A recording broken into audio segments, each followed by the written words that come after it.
Hey everyone, welcome back. We're diving deep today, exploring why so many of us feel like we're just spinning our wheels financially, even when we're working our tails off. Yeah, and we're looking at this excerpt from, well, someone who's been there, made the mistakes, and came out on top. Exactly. It's all about those lessons learned the hard way, which I think makes it even more valuable, Right. right? Because it's relatable. Absolutely. Like, Yeah. no judgment, just real talk about those common traps we can fall into. So let's jump right in. What are some key things that jumped out at you? Well, I think one big thing is how the source just completely dismantles that idea that you got to go into debt to build wealth. Oh yeah, that whole leveraged debt thing. Uh-huh. I mean, it sounds fancy, right? But the source points out how risky things like interest-only loans really are. Like, yeah, the payments might seem lower at first. But you end up just treading water, basically. Exactly. You're stuck paying off interest forever, never making any real progress on what you actually owe. It's like running on that treadmill at the gym, Hmm. putting in all that effort but going nowhere. Perfect analogy.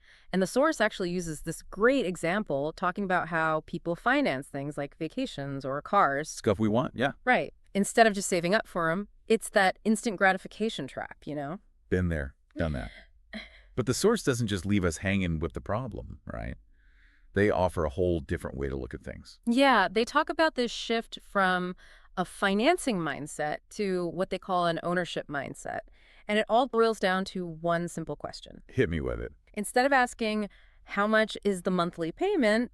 Ask yourself, how much does it actually cost? Yeah. Subtle but powerful, right? Totally, because it changes your whole approach. You're focused on the real value and honestly owning things outright instead of being stuck in this endless cycle of payments. It's about breaking free, isn't it? Exactly. And the source also talks about smart investing, putting your money into things that'll grow over time. Things that appreciate in value instead of just disappearing. Exactly. It's about shifting from, earning to spend to earning to own. I love that. So much to unpack there.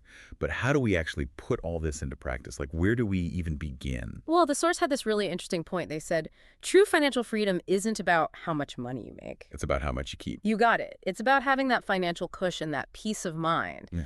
And the source suggests a really simple but powerful thing to start doing. Okay, I'm all ears. Every time you're thinking about buying something, instead of asking, can I afford the monthly payment?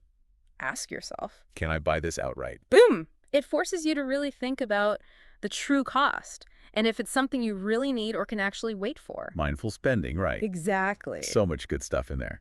We've talked about ditching that financing mindset, embracing the ownership mindset, the importance of saving and investing wisely. And really taking control of our finances. Absolutely, making choices that align with our long-term goals, not just instant gratification.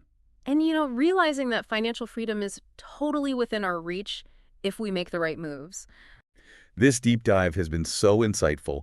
I hope it's got everyone thinking about their own financial habits and inspired to make some positive changes. And hey, maybe it all starts with asking yourself that one simple question: can I really afford this? Something to chew on as we continue on this journey towards financial freedom, right, Right. Caroline? Awesome. Until next time, everyone. See ya.